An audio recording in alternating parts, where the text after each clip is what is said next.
Sigmund Freud nasceu em uma região hoje que pertence à República Tcheca, na Morávia, também como Kafka, de uma minoria étnica de língua alemã.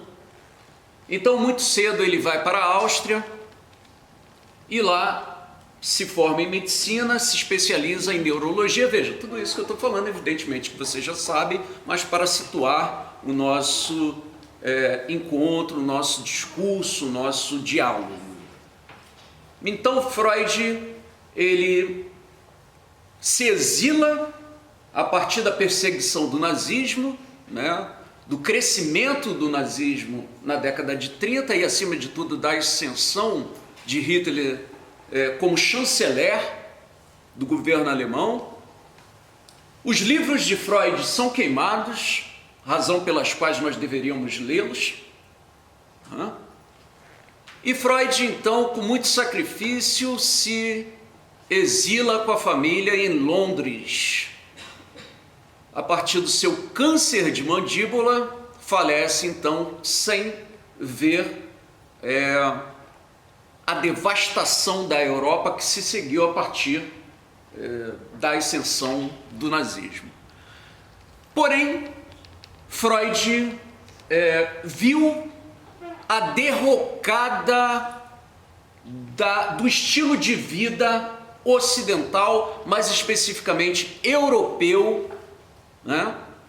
O momento em que a Europa, entre 1871 até 1914, goza de uma atmosfera de paz, de progresso, de riqueza, de florescimento cultural, evidentemente com dinheiro expropriado, roubado das colônias espalhadas pelo mundo inteiro, não é? Mas Freud, então, testemunha a derrocada dessa bela época, como ficou conhecida, a Belle Époque, né? Dos cafés parisienses, de progresso, de tecnologia e de tudo mais que a riqueza poderia oferecer. Em 1929, ele escreve, então, esse livro, que é um clássico do século XX, que é O Mal-Estar na Civilização. É em cima desse livro que eu vou discutir com vocês o que ele pensava sobre a felicidade. É o livro no qual ele debate mais profundamente essa ideia de felicidade. Pois bem, então, em 1929 ocorre a quebra da Bolsa de Valores e mais um testemunho de que a civilização ocidental estava caminhando para um período bastante esquisito, né? Um período gerando pobreza, um período em que as pessoas começavam a se decepcionar com a promessa de felicidade perpétua.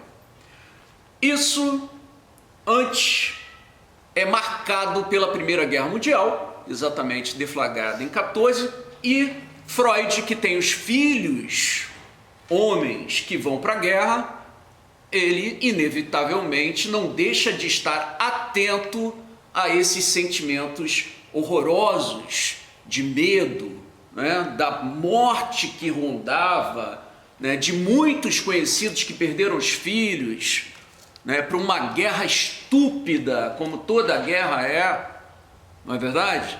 Então, Freud começa a ter uma visão menos otimista, se é que um dia ele teve, né, uma visão otimista, mas ele começa a ter ainda menos uma perspectiva de que as coisas iriam culminar nessa promessa ocidental de felicidade para todos.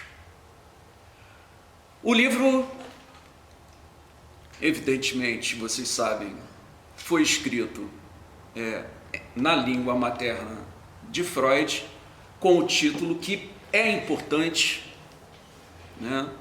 das Unbehagen in der Kultur. Essa palavra Unbehagen é a chave do nosso bate-papo aqui. É a chave do nosso bate-papo.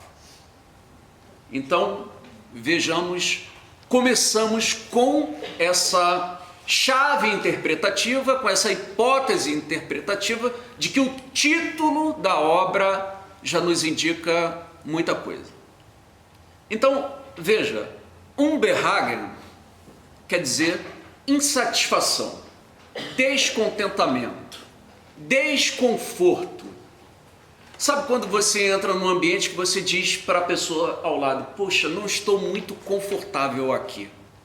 Mas não é confortável da cadeira que você está sentando, não é confortável porque o som não está alto, é um desconforto generalizado. A tese freudiana é de que o ser humano é um animal, por constituição, desconfortável com a sua própria existência. Não é qualquer existência, é a própria existência. Então veja, se nós pegarmos um tigre e colocarmos numa jaula, aliás, devemos fazer isso, né, fortemente, mas se colocarmos um tigre numa jaula, ele vai ficar andando de um lado para o outro, esboçando esse desconforto. Não é o ambiente dele, ele foi retirado do ambiente que é natural. Se você prender um cachorro durante meses e meses a fio, ele vai esboçar esse desconforto, esse desajuste. Para Freud, o ser humano é um animal desconfortável com a sua própria existência. Parece que as coisas não casam. A ideia de mal-estar, então, que é uma das palavras que nós podemos traduzir, né? Unbehagen. A ideia de mal-estar aqui não é mal-estar com a guerra ocorrendo. A ideia de mal-estar não é mal-estar com o amor que eu perdi. A ideia de mal-estar não é porque eu perdi o meu emprego. A ideia de mal-estar diz respeito a um desconforto existencial. Isso nos remete à ideia de que se correr o bicho pega, se ficar o bicho come. Isso nos remete à ideia de que o ser humano é um ser que não presta atenção nas pistas do fastio. Vejam, se você passar um ano sem comer pizza, você vai ficar desesperado para comer pizza. Em algum momento você vai pensar, quero comer pizza. Estou dando um exemplo extremamente tolo para voltar à noção do fastio. Suponha então que você compre uma pizza e coma demasiadamente. É provável que você diga, nunca mais vou comer pizza. Porque você está fastiado, né? Você está demasiadamente saciado. Isso não ocorre só com as pizzas. Nós temos fastio em relação ao trabalho, em relação à parceira ou ao parceiro. Nós temos fastio em relação às cidades onde moramos. Mas nós não percebemos essas pistas. O ser humano, então, vai migrando, né, de desejo em desejo, numa marcha incessante. Isso lembra um autor que nós vimos aqui, que foi Schopenhauer. Vocês sabem que Freud, como médico, se interessa, portanto, pela mente humana. Então, ao estudar neurologia, claro, como todos os grandes pensadores, ele tem uma formação clássica, o que passa pela filosofia. Embora o próprio Freud não gostasse muito da filosofia, na verdade ele dizia que eram muitas especulações. Tá certo? Então, são autores prediletos que ele tem como interlocutores na filosofia, como Platão, e especialmente Schopenhauer. Há estudos recentes sobre o diálogo dele com Nietzsche. Freud, em determinado momento, toma conhecimento do pensamento nietzschiano, compra as obras completas de Nietzsche, mas os registros que nós temos foi de que ele nunca abriu as obras de Nietzsche. Uma pena, né? Uma pena. Podia ter enviado para a gente sortear aqui, mas enfim. Então, o diálogo dele com a filosofia passa principalmente por Schopenhauer. E Schopenhauer foi o cara que disse: o ser humano é um ser insaciável. Só que agora Freud vai falar que o ser humano é um ser de pulsão, né? Uma palavra muito abstrata, há uma briga terminológica, sobretudo no Brasil, se deve traduzir, porque o vocábulo, como vocês sabem, em alemão é Trieb, que vem do verbo treiben, que quer dizer impulsionar, projetar, arremessar. Portanto, a pulsão é aquilo que nos impulsiona. Daí ela compor palavras como compulsão, que é aquilo que nós experimentamos como irresistível e tendemos a repetir. Então, somos seres que somos projetados. Veja, a briga terminológica é que se poderia traduzir por instinto. Não vou entrar nessa discussão, porque veja, o instinto ele tem um objeto específico para a sua saciação. A pulsão não. A pulsão, do ponto de vista freudiano, é aquilo que nos projeta para algo sem um objeto específico. Eu desejo alguma coisa, mas não sei o que é. Eu tenho medo de alguma coisa, mas não sei o que é, que na verdade não é medo, é angústia. E mais uma peculiaridade explorada por Freud na língua alemã, a palavra Angst, em alemão, traduz tanto angústia quanto medo. Nossos estados de ansiedade são estados de medo, estados de alerta. Só que nós não sabemos medo do quê. Daí a diferença do medo do cachorro, do medo da altura.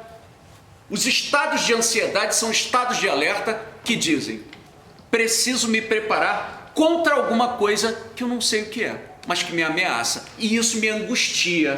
Então a proximidade entre essas noções.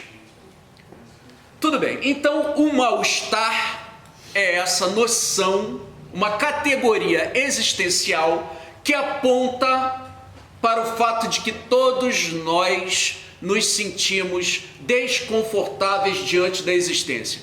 É a experiência da falta, que, claro, comanda a teoria psicanalítica.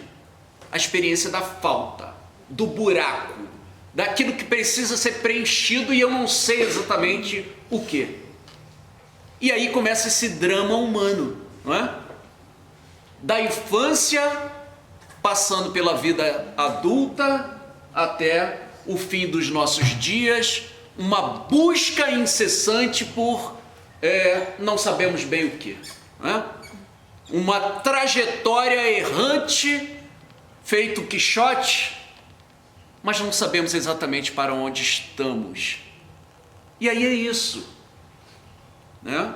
Estamos todos aqui escangalhados. Quem não está escangalhado está cuidando de quem está escangalhado.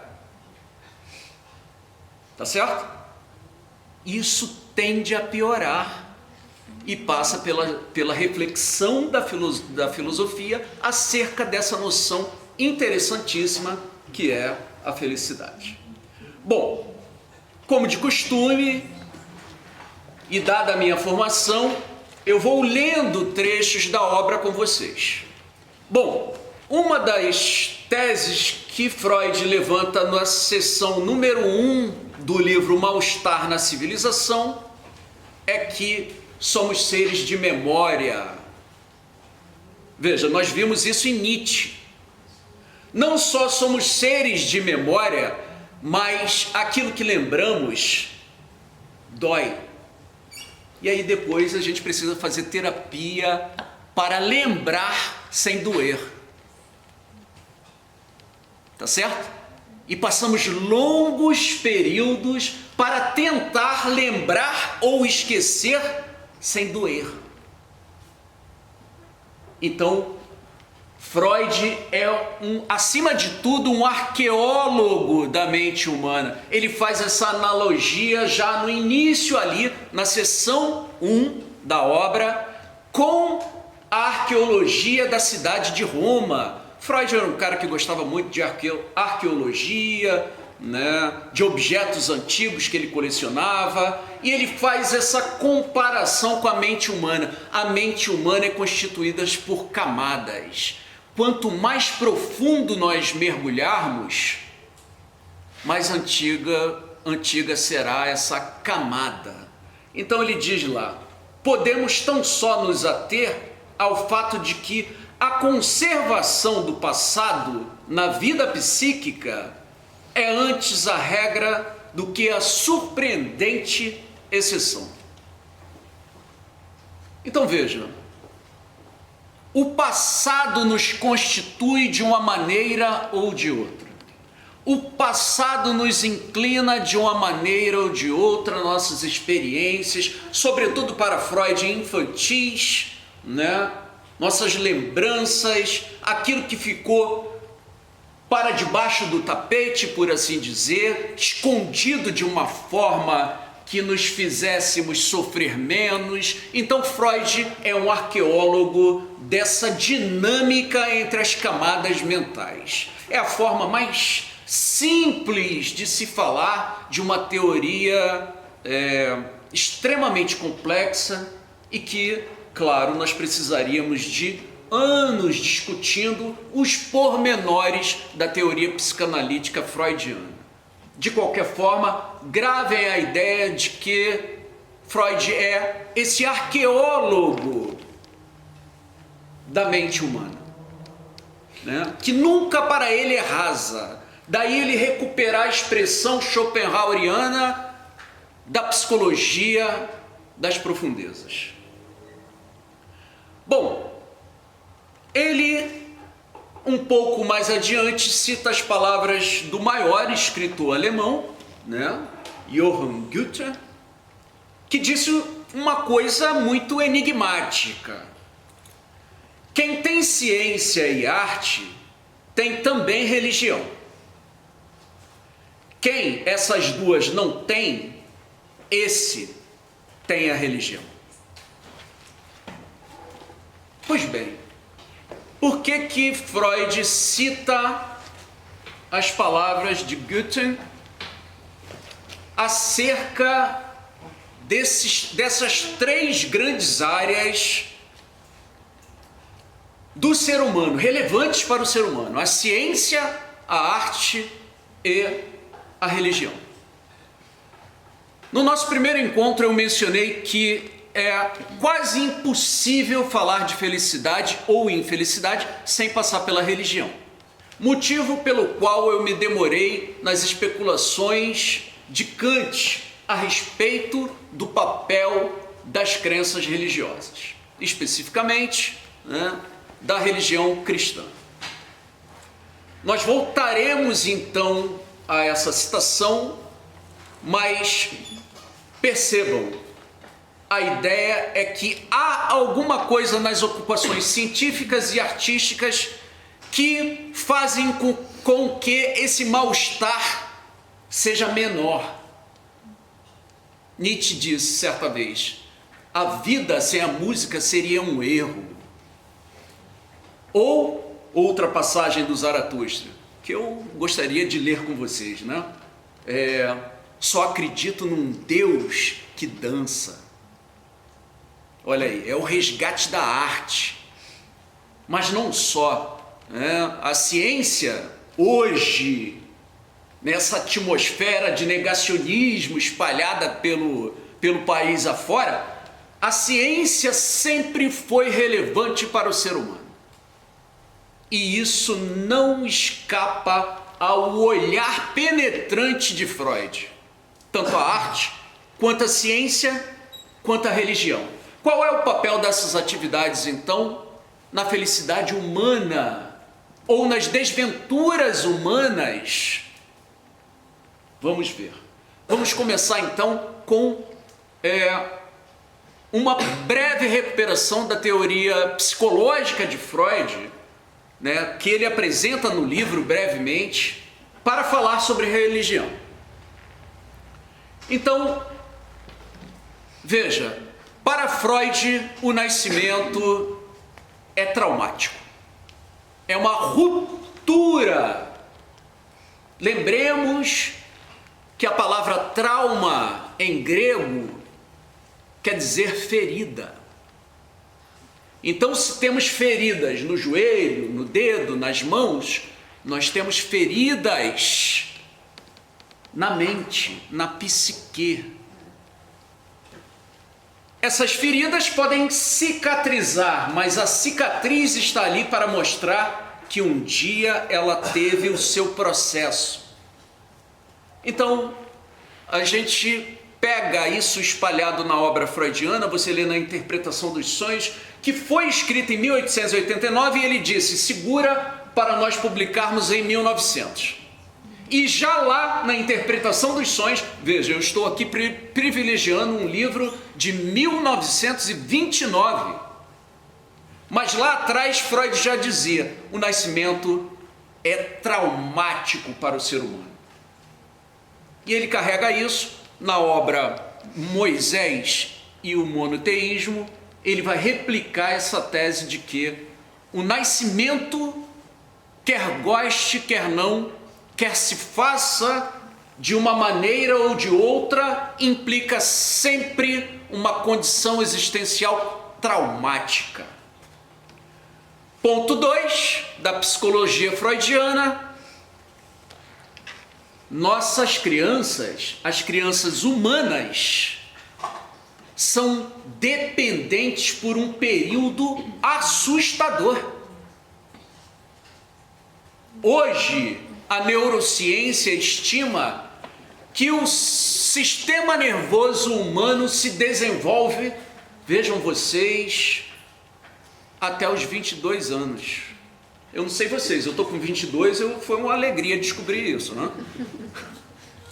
Então, quer dizer, até os 22 anos, somos criaturas ainda arrastando essa condição de dependência em relação ao outro. Dependência, acima de tudo, afetiva, dependência de cuidados. Um bebê humano assustadoramente depende dos afetos no ambiente no qual ele é criado.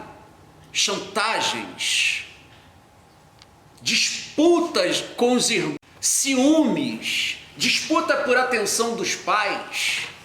Tudo isso para Freud era relevante na arqueologia, no processo terapêutico que ele então desenvolve.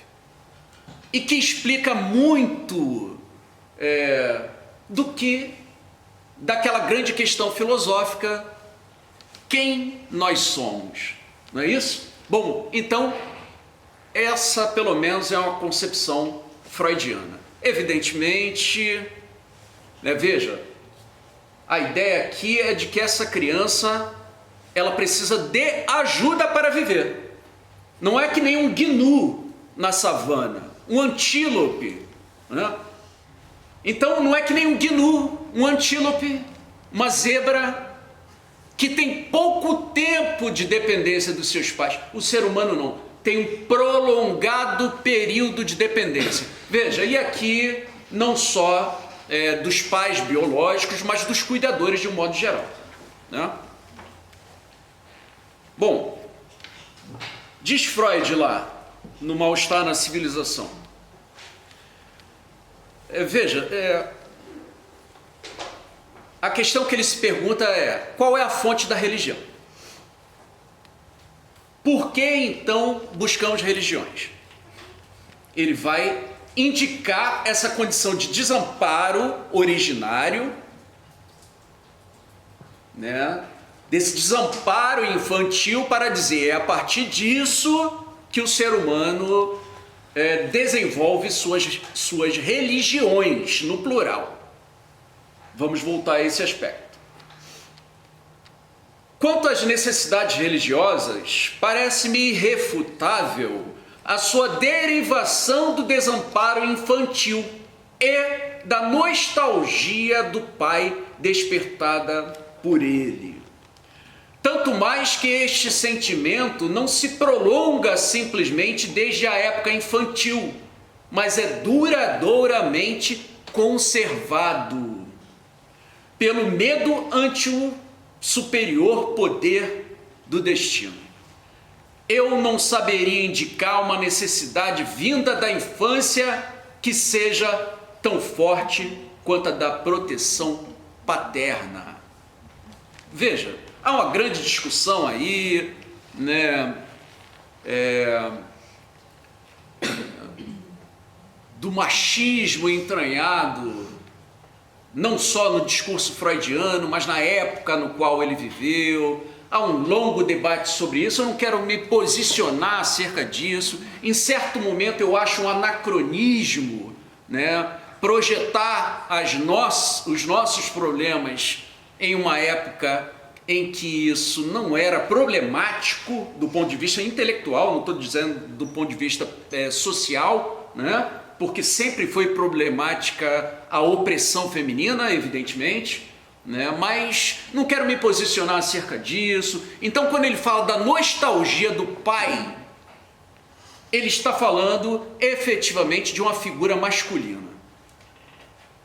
Efetivamente, ele está falando da representação da família vitoriana. Efetivamente, ele está falando do Ocidente, que privilegiou a imagem do homem como um ser de segurança, aquele que é capaz de sustentar, né? Então, como vocês acabaram de ver, Freud aponta para o desamparo infantil e, vinculado a esse desamparo infantil, a nostalgia em relação à figura do pai que nós projetamos na realidade. Ao projetar essa imagem do pai na realidade, eu quero lembrar a vocês que as duas orações mais importantes do cristianismo católico, por exemplo, creio em Deus Pai, a oração do credo. Veja, é pai, não é mãe, é pai. Pai nosso que estás no céu, não é mãe, é pai. A representação ocidental, de fato, cristalizou a ideia de que pai é a imagem da segurança. Veja, isso está nas bases da civilização ocidental, muito antes da tradição monoteísta, né, do islamismo, do judaísmo, do cristianismo. Você encontra isso, por exemplo, nas religiões greco-romanas. Tá certo? Quem era o manda-chuva do panteão grego? Zeus, que era o cara que organizava o pedaço, né? Vamos lá. Bom, uma definição que ele trabalha nessa obra de religião. O que é religião, Freud? Ele diz: o sistema de doutrinas e promessas que, de um lado, lhe esclarece os enigmas deste mundo com invejável perfeição, e, do outro, lhe garante que uma solícita providência velará por sua vida e compensará numa outra existência as eventuais frustrações desta. Portanto, uma religião que se preze, ela tem que responder aos enigmas que nos atormentam desde sempre. Quando a gente morre, o que acontece? Temos alma? Se temos, ela é imortal ou ela se degenera como corpo? E como eu serei recebido se existir um mundo além dessa vida? Evidentemente que uma religião que se preze precisa responder, dar respostas a esses grandes enigmas que nos atormentam. Então, estou passando aí algumas imagens que, veja, Freud, quando começa a refletir sobre o ser humano, a antropologia do século XIX havia demonstrado, havia estabelecido contato com os nativos espalhados pelo planeta. Até então o europeu se imaginava o umbigo do mundo, Então, descobre-se, por exemplo, em Papua Nova Guiné, cultos e ritos religiosos bastante diferentes do nosso. Na Índia, evidentemente, o próprio Schopenhauer é influenciado pelo pensamento indiano. A Europa já havia se deparado com religiões bastante diferentes daquelas no próprio solo. Então, todas essas manifestações tentam dar respostas para os grandes enigmas da humanidade e, acima de tudo, consolar o ser humano. Uma religião que não consola não pode ser uma religião propriamente dita. Tá certo? Mas eu lembro a vocês que o papel da filosofia jamais é o de confortar.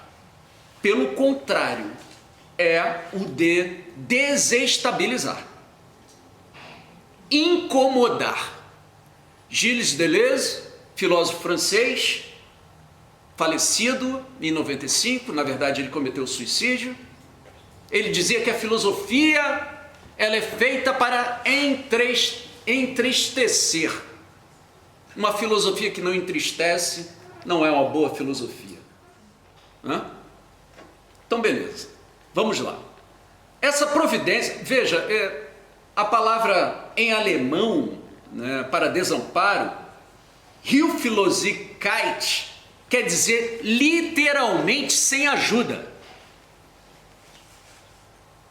Então veja, o ser humano é aquele animal que depende, portanto ele precisa de ajuda, ele está sem ajuda. O desamparo é essa condição, uma condição primitiva da psique humana.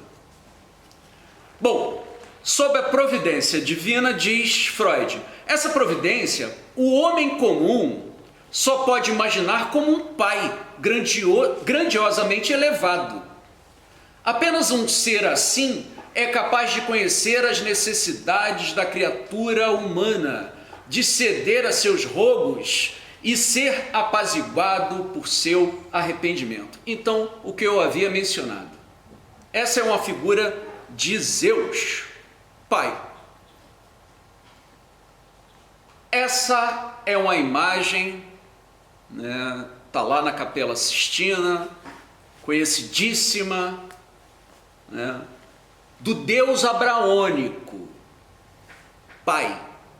Então veja, Freud não está tirando da cartola. Freud está dialogando com a cultura ocidental.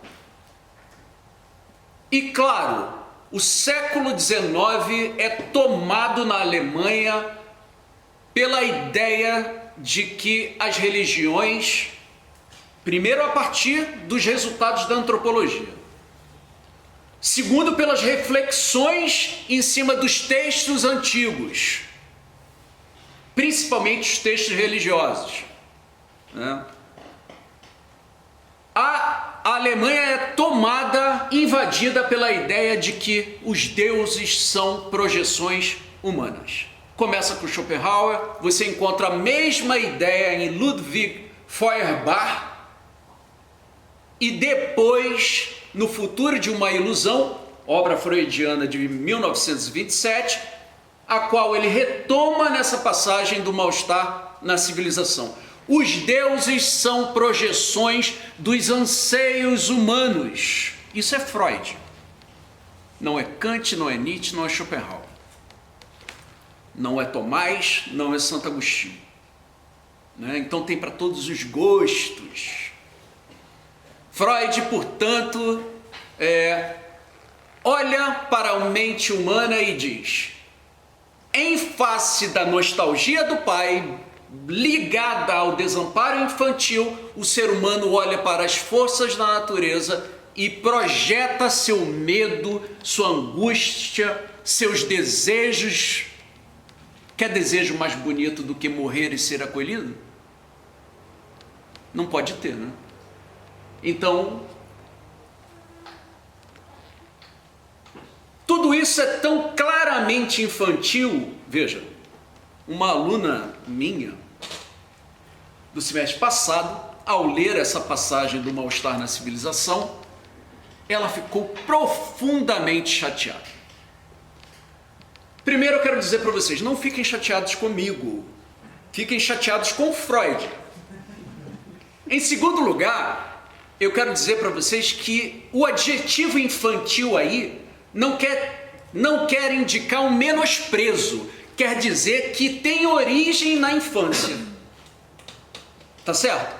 Não é um xingamento do tipo, sua religião é infantil. Não, não é isso. Seria até muito raso, né, que um pensador do porte de Freud ficasse atirando a esmo sem uma reflexão mais detalhada. Mas então, alerto, infantil aí significa um adjetivo que se refere à infância. Tudo isso é tão claramente infantil, tão alheio à realidade, que para alguém de atitude humanitária é doloroso pensar que a grande maioria dos mortais nunca se porá acima desta concepção de vida. Freud já estava atento ao que estava ocorrendo no leste europeu e atento à ideia de proibição do exercício religioso. Olha, eu faço coro com Freud para dizer uma coisa para vocês. Eu acho improvável que enquanto existir seres humanos, as religiões sejam extinguidas. Enquanto existir ser humano, haverá religião. Qual religião? Certamente não será as que nós estamos testemunhando agora. Esse é o pulo do gato. Mas o ser humano é um animal, se não me falha a memória, foi Fernando Pessoa que definiu o ser humano como um animal metafísico. O que isso significa? Bom, a metafísica é o ramo da filosofia que estuda os aspectos gerais da realidade. Então nós queremos saber, por exemplo, para onde nós vamos. Essa é uma pergunta de caráter geral, de caráter metafísico. E, creiam, Freud também fez metafísica, embora ele próprio não admitisse, porque ele propôs uma teoria geral da psique humana, do funcionamento da mente humana. Se ele apresenta uma teoria de caráter geral, bom, os psicólogos contemporâneos de inclinação experimental querem destruir Freud, né? Esmagar Freud, exatamente porque o complexo de Édipo, por exemplo, não é testável. É uma teoria metafísica. Daí o interesse filosófico. Tá certo? Bom, aí ele passa para... Eu vou voltar à questão religiosa e da arte e da ciência. A vida, tal como nos coube, é muito difícil para nós. Traz demasiadas dores, decepções, tarefas insolúveis. Para suportá-la, não podemos dispensar paliativos. Mais uma vez, a palavra alemã nos ajuda, né? Linderung é literalmente alívio, Mittel, meios para obter alívio. Um paliativo é exatamente isso. Não resolve, mas alivia. O ser humano, portanto, se serve de determinados paliativos para aliviar as suas dores existenciais. Vocês já estão vendo o caminho onde vai desaguar aí, né, esse raciocínio até a religião, a arte, a ciência. Eu espero que sim. Bom, e aí eu repito ali a frase que eu já discuti aqui com vocês, ou apresentei, discuti, não, né? Que todos conhecem, o dito popular, né? O que não tem remédio, remediado está. Lindíssimo. Então veja, existem muitas dores que podem ser aliviadas, mas não resolvidas. Isso está intimamente vinculado à ideia de mal-estar. Continuo. Existem 3 desses recursos. Que recursos? Os paliativos. Poderosas diversões que nos permitem fazer pouco da nossa miséria. Veja, não é miséria porque eu não tenho um iPhone em casa, não é isso. É miséria existencial. Gratificações substitutivas que diminuem a nossa miséria. E substâncias inebriantes que nos tornam insensíveis a ela. Miséria aí está lá no final de Memórias Póstumas de Brás Cubas, né? A minha vingança contra a vida foi que eu não deixei herdeiros para a minha miséria. Eu não sei vocês, mas eu acho isso lindíssimo. Vamos aos paliativos então. Ou seja, recursos que o ser humano se serve para lidar, amenizar as suas dores existenciais e, portanto, buscar consolo. Poderosas diversões. Bom, o grande exemplo da pandemia, né, é o desespero das pessoas ficarem confinadas. E você via aqueles vídeos das pessoas tocando na sacada dos prédios, cantando, né, encenando, lindíssimo. Precisamos de diversão. Precisamos nos entreter. É necessário uma peça, né, ir ao teatro, ir ao cinema, talvez um filme no streaming, né? Ir no museu Major Novaes, tá certo? É necessário esse tipo de diversão. Sem distração e entretenimento, diz Freud, o ser humano não suporta. Aliás, ele vai dizer literalmente que sem esses recursos, portanto, sem fugir da realidade, o ser humano não dá conta dela mesma. É necessário, então, a fruição assistindo um balé, escutando uma música, tocando um instrumento. Então, é você que vai olhar para determinada ocupação e vai dizer, isso é divertido para mim. De qualquer forma, para Freud, isso serve como alívio. Mas veja, é um paliativo. Essa é a dimensão pessimista do negócio. É um paliativo, não resolve. 2. Gratificações substitutivas. Bom, Freud faz um elogio do trabalho e diz não entender por que as pessoas não valorizam o trabalho. Anos depois, um filósofo alemão, Herbert Marcuse, faz uma crítica estrondosa a essa obra de Freud no livro Eros e Civilização. Olha aí, quem quiser um contraponto. Esse livro magnífico do Herbert Marcuse é uma crítica do elogio do trabalho de Freud. Porque Freud diz, meu amigo, ocupe a sua cabeça trabalhando. Você vai chegar no final do dia cansado, vai dormir, relaxar, os problemas ficam para depois. Mas para Marcuse, esse trabalho pode não ser realizador e, portanto, ele pode, ao ser não realizador, ele vai te trazer mais angústia. Então depende do trabalho, não é? Depende do trabalho. Então você vê aquele cara que entrega o galão de água, como hoje eu tive a experiência, e ele que carregava 2 galões, ele disse para mim, pô, hoje eu estou trabalhando com um galão só. Eu falei, mas o que houve? Se machucou? Estou com o ombro doendo, final do dia. Olha aí, esse tipo de trabalho, mesmo para Freud, valia. Porque o cara vai chegar cansado em casa e vai dormir. Para Marcuse, é um trabalho problemático, porque é explorador, não realizador. Mas aí é uma outra discussão.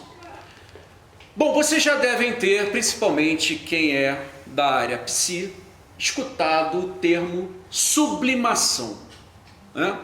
Então, algumas pessoas, não é todo mundo que desenvolve essa capacidade de sublimar, que é como se eu entrasse em um estado de fruição a partir de determinadas ocupações.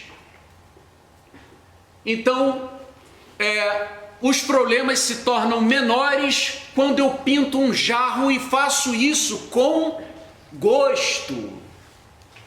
Um intelectual brasileiro que faleceu, que eu tive a oportunidade de conhecer também, Roberto Freire, né? Não tem nada a ver com aquele político, mas aquele que escreveu Sem Tesão Não Há Solução, né? Coiote, morou durante muito tempo aqui em Visconde de Mauá.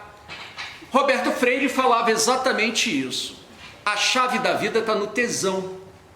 Então, se você faz algo, né, no qual você tem um envolvimento de corpo inteiro, no qual você encontra gratificação, seja no trabalho, seja na arte ou qualquer outra ocupação, você é capaz de sublimar, então está valendo. Esse é um grande paliativo para suportar a existência. Algumas pessoas não fazem isso. Algumas pessoas vão para o trabalho e odeiam o trabalho e não querem ir para o trabalho. Essas pessoas não apreciam arte. Essas pessoas também não se permitem se divertir. Qual é o nome que se dá a isso? Amargura. Quando você já não encontra sabor em nenhum canto da existência, aí fica duro, meu amigo. Duríssimo. 3. Substâncias inebriantes. Freud recebeu o título de doutor honoris causa, se eu não me engano, em 1924, na Universidade de Clark, nos Estados Unidos. Ele viu o fracasso, né, da lei seca, que proibia a venda de destilados em território americano. Foi um fracasso. Depois a lei foi suprimida, etc. e tal. Meu amigo, desde que o ser humano é ser humano, utilizamos substâncias para curtir. Veja, essa não é uma apologia de substâncias altamente destrutivas, hein? Não é isso. Não se trata disso. Se trata da busca do ser humano por isso. Então, quem é da cerveja, vai na cerveja. Quem é do vinho, vai no vinho. Quem é do uísque, vai no uísque. Quem é das drogas ilícitas, vai lá. Mas em toda e qualquer cultura, os seres humanos se servem de substâncias inebriantes.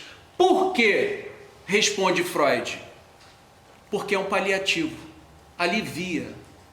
Então pensem em Freud quando você, né, se é que você tem esse hábito, né, for lá tomar a sua dose de uísque e pensar, puxa, Freud está aqui no meu uísque, na minha cervejinha, né? Porque após um dia de trabalho pesado, eu estou aqui tomando a minha cervejinha, então isso é bem freudiano. Pois bem, vamos lá, senão não vai dar. Agora vem uma parte longa, mas muito interessante sobre a felicidade. Já estou terminando. O que revela a própria conduta dos homens acerca da finalidade e intenção de sua vida, o que pedem eles da vida e desejam nela alcançar. É difícil não acertar a resposta. Eles buscam a felicidade. Querem se tornar e permanecer felizes. Vejam, se tornar e permanecer felizes. Essa busca tem dois lados, uma meta positiva e uma negativa. Quer a ausência de dor e desprazer e, por outro lado, a vivência de fortes prazeres. No sentido mais estrito da palavra, felicidade se refere apenas à segunda. Correspondendo a essa divisão das metas, a atividade dos homens se desdobra em duas direções, segundo uma ou outra dessas metas, predominantemente ou mesmo exclusivamente. Pois bem, o que ele está dizendo aqui? Bom, nossa concepção de felicidade tem dois grandes polos. Um é a ausência de dores e do sofrimento. Ou seja, já está de bom tamanho se você tiver saúde, tá certo? Mas nem todo mundo valoriza isso. Daí a balança pender para o outro lado. As pessoas, diz Freud, elas valorizam mais essa meta positiva, ou seja, eu busco estados de prazer que sejam intensos, uma balada, ter relações com diversas pessoas numa noite só, correr numa pista com um carro em alta velocidade. São exemplos toscos, mas que nos dão a ideia de que nós, seres humanos, nós não nos contentamos com a parte de cada balança. Bom, tá de bom tamanho, vou ficar sossegadinho aqui, porque tô sem dor, tô bem, tô saudável. Vou comer aqui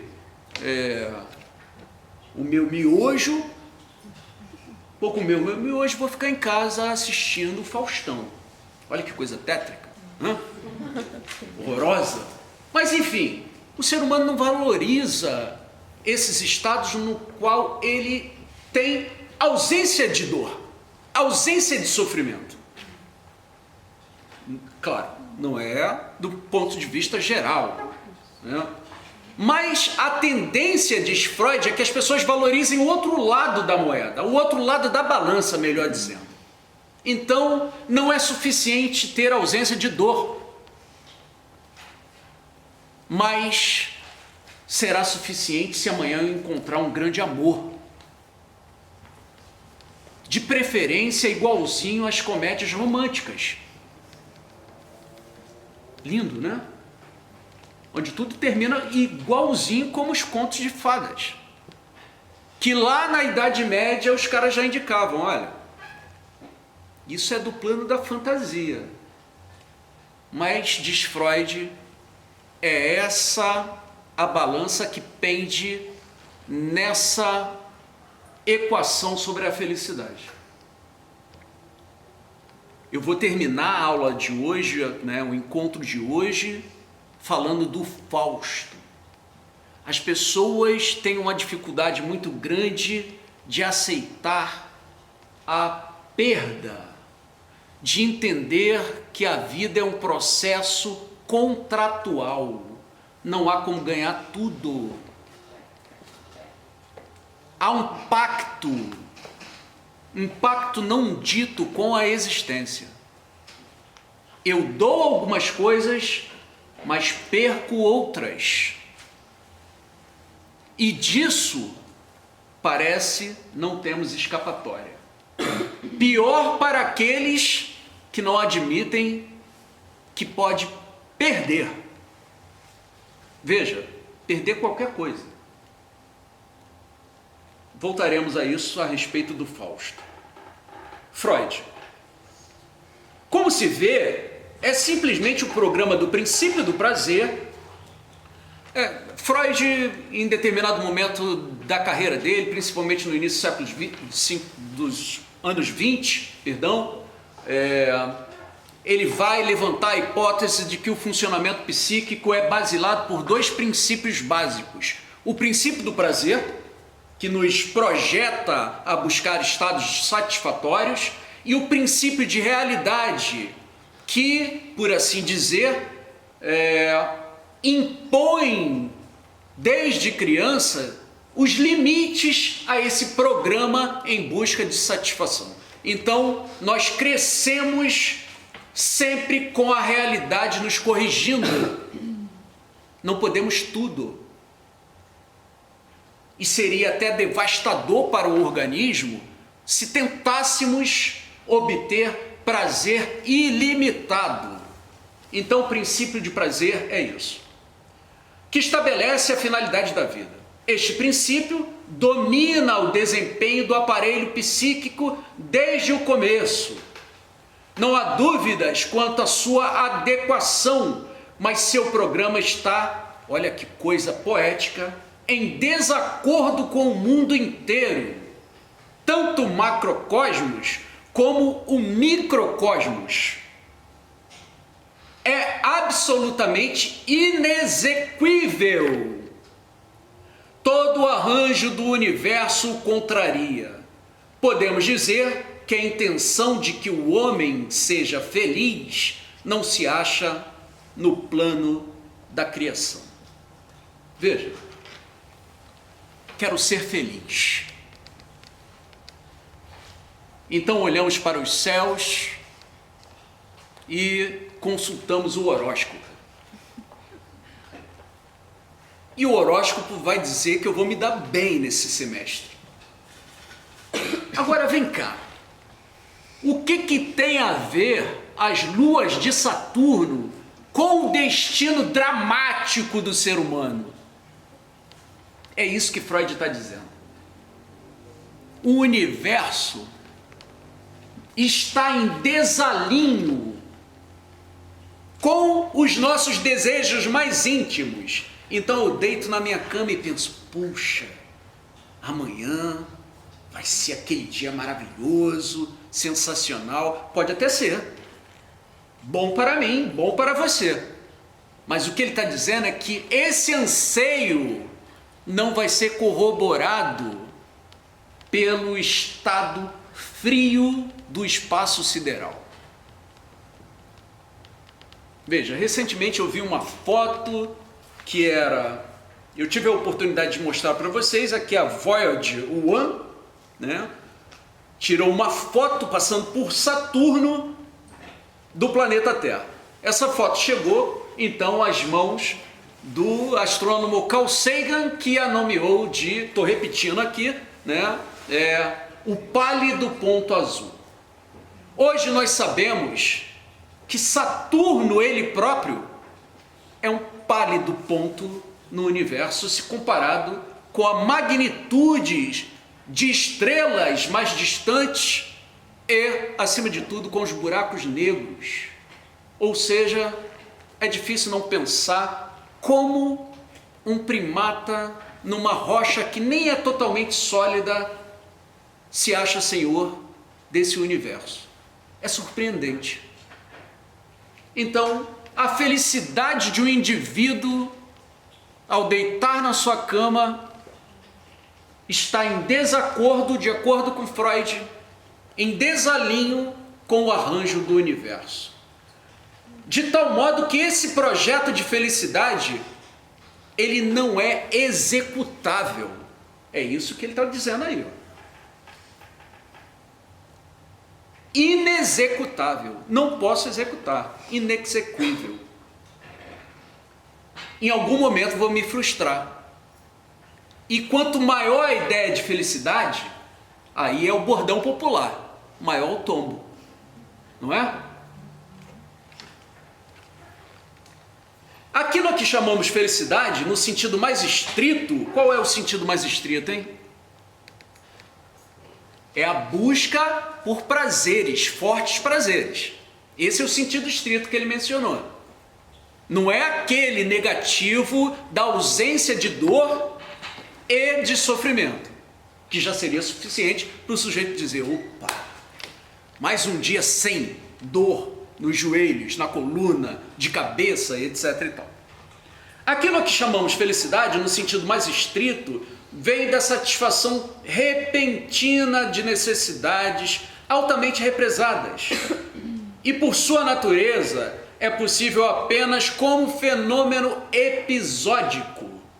Acontece aqui, leva mais 6 meses. Então a ideia de felicidade é mais modesta.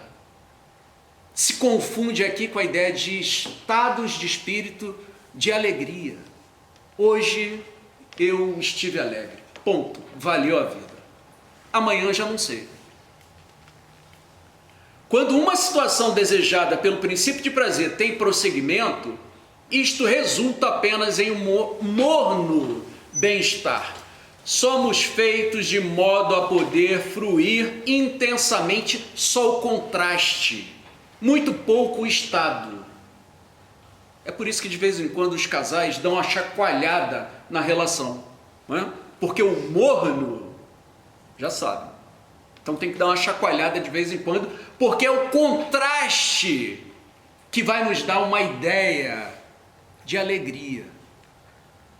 E aí vem a citação magnífica que Freud, que era um profundo admirador de Goethe, repete: nada é mais difícil de suportar do que uma série de dias belos. Mas é isso que ansiamos, né? Puxa, tomara que eu tenha aí um ano maravilhoso, uma década maravilhosa, meses maravilhosos, que o amor seja eterno. Então a gente estende as coisas, estica as coisas que não são esticáveis. E que, na verdade, se todos os dias fossem belos, nós estaríamos entediados. É a ideia do fastio, da náusea, do nojo. Logo, nossas possibilidades de felicidade são restringidas por nossa constituição psíquica. É bem menos difícil experimentar a infelicidade. Notem essa frase, grifem essa frase, pensem e reflitam sobre essa frase. É mais fácil experimentar a infelicidade. Então veja, aquele projeto gigantesco, quero ser feliz, né? Se tudo der certo eu vou visitar Marte, né? No próximo voo, vou voltar, né? Vou me casar, vou me formar, né? Os projetos que povoam as nossas fantasias. Mas Freud, o chato, vai dizer: meu irmão, é mais fácil você experimentar a infelicidade. É muito mais provável que você dê com os burros na água, que você se decepcione, que você fracasse. Em função da nossa constituição psíquica, é ainda pior, porque carregamos os nossos fantasmas. E vejam, não é todo mundo que resolve, ou se predispõe, melhor dizendo, a resolver esses fantasmas e esses demônios que nós carregamos. O que torna ainda mais complicado. Me acompanhe, já estou terminando. Tem uma parte muito bacana que ele vai falar sobre sofrimento já já, e eu fecho com o Fausto. Essa, mais a próxima. o sofrer nos ameaça a partir de 3 lados. Veja, já falamos dos paliativos. Agora ele vai dizer qual é a origem, as 3 grandes origens do sofrimento para o ser humano. E ele aposta nessas 3. 1. Do próprio corpo, que, fadado ao declínio e à dissolução, não pode sequer dispensar a dor e o medo como sinais de advertência. 3. Do mundo externo, que pode se abater sobre nós com forças poderosíssimas, inexoráveis, destruidoras. E, por fim, das relações com os outros seres humanos. O sofrimento que se origina desta fonte, nós experimentamos talvez mais dolorosamente que qualquer outro.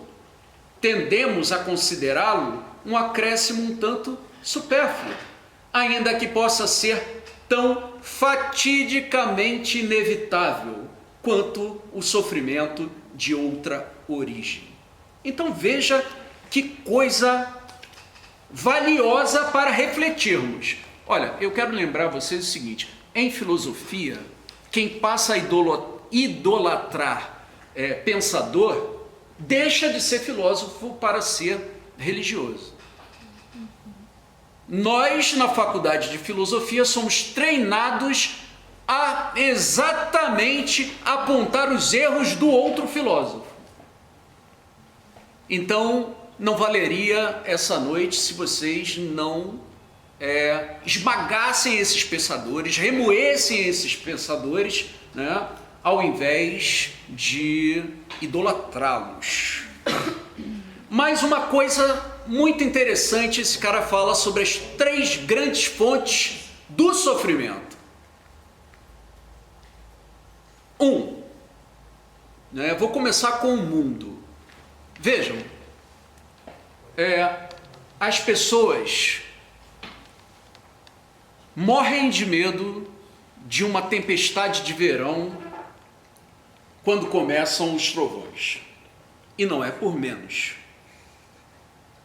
Os relâmpagos e os trovões nos colocam no nosso lugar. Os terremotos, os tsunamis, as enchentes, as doenças, todas elas estão nessa parte que Freud vai discutir, apresentar e dizer: faz parte da estrutura do mundo, não de nós. Então veja, nós estamos passando ainda por esse processo extremamente doloroso que foi a Covid.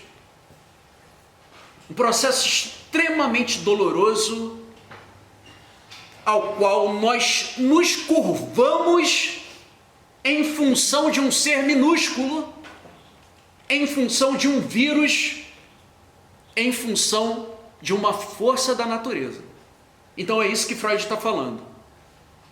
A própria natureza impõe ao ser humano o seu lugar. E é mais fácil sofrer a partir dessas forças. As doenças, aquilo que nós chamamos de tragédia, né? Os tsunamis, os furacões, as enchentes, a força da natureza nos impõe uma quantidade assustadora de sofrimento. Esse é o primeiro ponto. Uma das fontes. Mas notem, ele não vai dizer que essa é a maior fonte de sofrimento para o ser humano. Vamos acompanhar. No meio. Perdão, vamos deixar o meio exatamente para o final. Na ponta lá o corpo. Bom, você entra na farmácia e uma das coisas que mais vende na farmácia, né, são cosméticos. Isso é um sinal de que nós não lidamos muito bem com um processo muito natural, que é o de degeneração do próprio corpo. Então, nós tentamos buscar a fonte da juventude. Olha que fantasia mais emblemática acerca disso que Freud está falando, né? Buscamos a fonte da juventude porque não conseguimos lidar muito bem com a ideia de que o corpo, ele entra constantemente, ele está constantemente em um processo de degeneração. A nossa visão vai diminuindo pouco a pouco, a nossa acuidade auditiva, a nossa capacidade de degustar os nossos pratos mais sofisticados, as nossas capacidades de sentir, de se mover e de habilidade, o corpo então começa a se dissolver. O que é uma preparação para o evento mais inevitável de todos. Então, o nosso próprio corpo pode ser fonte de dor e de sofrimento, e para Freud é uma das grandes fontes de sofrimento. Veja, Freud é um cara que morreu às vésperas da Segunda Guerra Mundial. Se ele vivesse no nosso século, ele ia dizer, puxa, é uma piração só. Todo mundo quer ser belo, mas não é ser só belo momentaneamente. Nós queremos ser eternamente belos. Isso indica que nós não lidamos muito bem com o nosso corpo. Agora vem o mais interessante, o filé mignon para Freud, né? Para ele, a maior fonte de dor e de sofrimento do ser humano é aquela que provém das relações com o outro. Bom, eu não sei vocês, mas a essa altura do campeonato, né, a gente encontra uma decepção, uma amargura, uma frustração com determinados atos de determinadas pessoas. Sim, nós podemos amplificar esses atos e transformá-los em coisas que nem verdadeiramente foram, né? Então, por exemplo, nós, homens, vamos dizer assim, o homem, tem uma relação dificílima com o pai. É extremamente difícil você encontrar um homem que não diga, eu tenho algumas reservas em relação ao meu pai, tá certo? Alguma coisa mal resolvida. Isso para Freud era muito importante. Então, das relações humanas surgem coisas que nós não exatamente esperávamos que fossem do jeito que foram. Parte, nós podemos dizer, que é o bordão contemporâneo, diz respeito às nossas expectativas, que são grandiosas demais depositadas nos outros. Mas parte são realistas. As mais explícitas, claro, a violência. O outro pode me matar, o outro pode me ferir. O outro pode me amargurar. O outro pode me intoxicar emocionalmente. Bom, todo mundo conhece a frase que é inevitável de citar nesse momento de Sartre, né? Jean-Paul Sartre, filósofo francês, que numa peça disse: o inferno são os outros. Mas eu prefiro a de Shakespeare, na peça Tempestade, que em relação a isso, disse o seguinte: o inferno está vazio e os demônios estão todos aqui. Isso sai da boca de um marujo numa tempestade em alto mar, na qual os seus colegas já haviam sido lançados ao léu e no meio das vagas imensas que devoravam um e outro. Vale a pena ler A Tempestade, que foi agora traduzida novamente, né, para o português. Nós só tínhamos a tradução da Nova Aguilar e agora saiu uma tradução da Penguin Books, A Tempestade. O inferno está vazio e os demônios estão todos aqui. Quer dizer, é na relação com o outro que eu encontro as maiores fontes de decepção. Quem nunca, né? Frase contemporânea, quem nunca? Então, nós temos algumas técnicas em relação a isso. Me decepcionei demais, eu me afasto. Agora, aquele indivíduo que também tem um comportamento contrário, ele mergulha nas massas, daqui a pouco está com um quadro de ansiedade generalizada e não sabe por quê. Aí eu lembro de uma passagem, de uma sessão do Zaratustra, que chama-se Do Mercado das Moscas.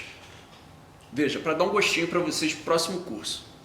Do mercado das moscas, diz Nietzsche, o que a gente encontra no mercado? Zum, zum, zum. Né? O zum, zum, zum das moscas. A gente quer viver em bandos. E diz o Zaratustra, foge para a tua solidão. É exatamente isso. Com o outro eu encontro certo incômodo, insatisfação, desconforto, mal-estar. Seja na multidão, muita gente, seja na solidão, pouca gente. Olha aí, o ser humano é um animal desconfortável.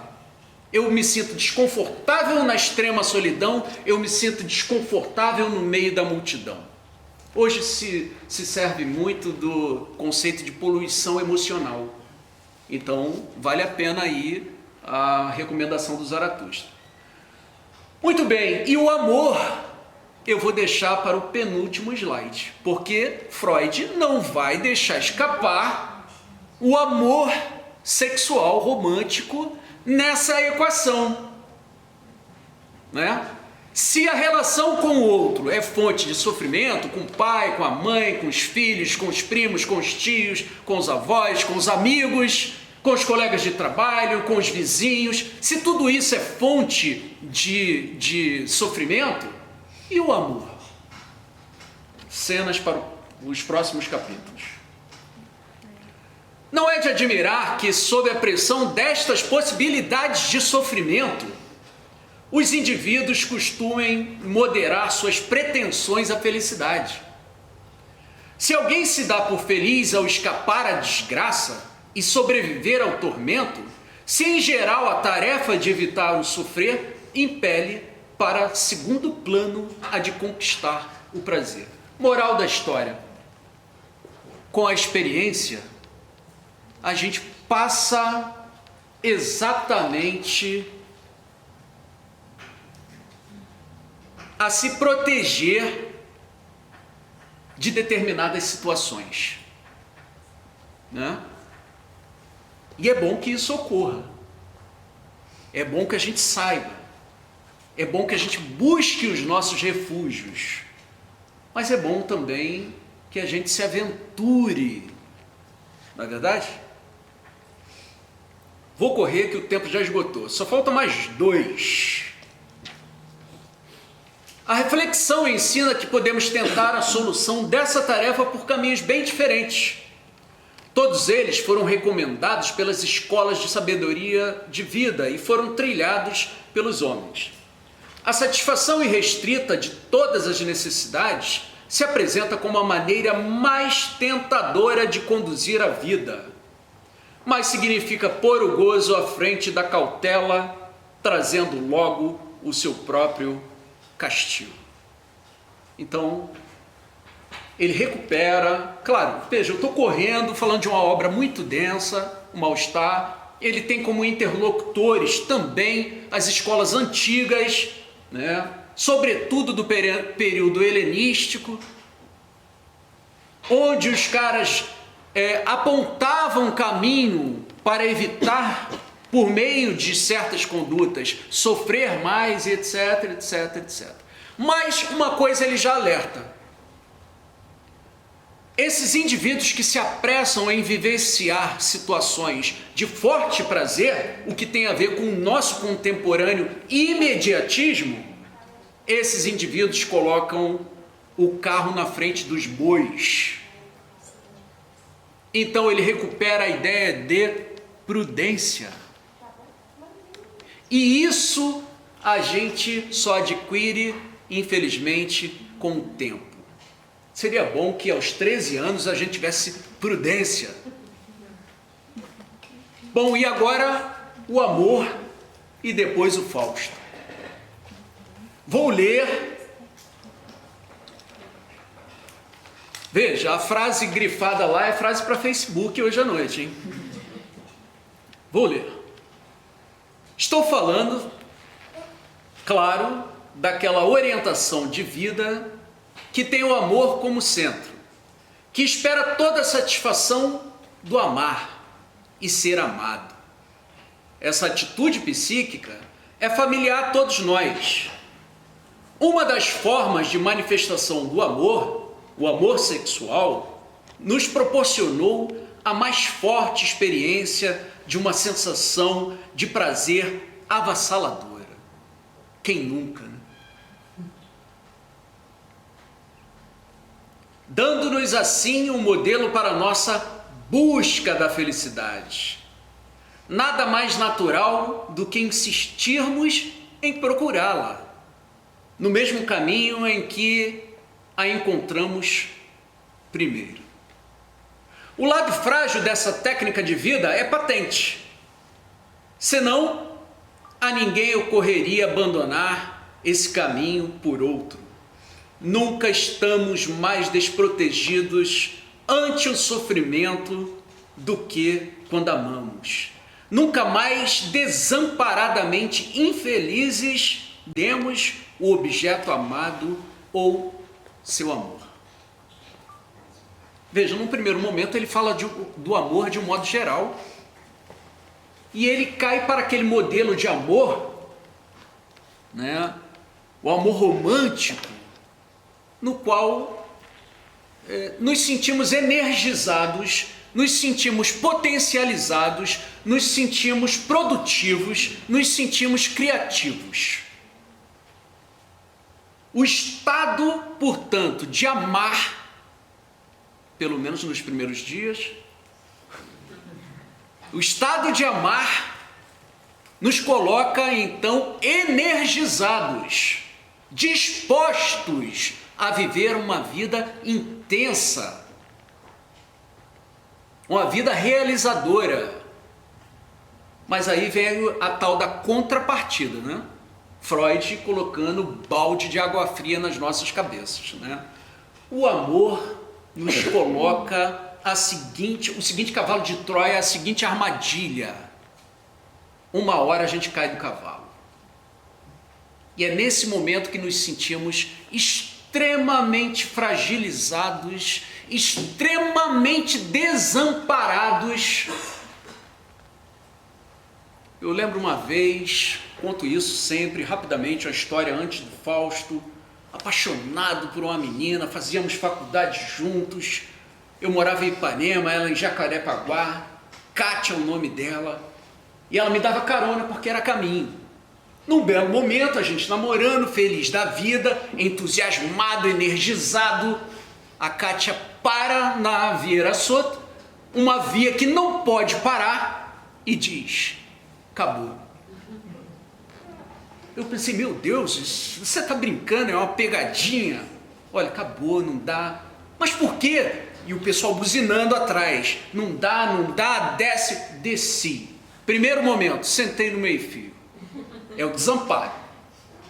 Segundo momento, você quer que alguém te ampare, que alguém te escute. Eu fui na igreja Nossa Senhora da Paz, que ficava ali pertinho. Falei, vou falar com o padre. Bati na igreja e o padre não me atendeu. Veio um assessor e disse: o que houve? Ah, aconteceu isso e isso. O padre não pode te atender, lógico, né? O padre vai parar lá para me ouvir as minhas dores amorosas que já vão passar. Bom, então o amor nos deixa em um estado de fragilidade, vulnerabilidade, de desamparo, né? No qual nós buscamos realmente que alguém nos acolha. Alguns experimentam isso de uma forma ainda mais intensa, né? Para a psicanálise do final do século XX, não resta a menor dúvida de que a experiência da perda amorosa é vivida como uma espécie de luto. E aí eu lembro de uma frase do psiquiatra norte-americano Colin Murray Parks, que vocês já devem ter escutado falar, que diz: o luto é o preço que se paga pelo amor. Então, se amar de alguma forma é uma espécie, perder o amor de alguma forma é uma espécie de luto, o luto é o preço que se paga por amar. E assim eu chego no Fausto, para encerrar o nosso último encontro.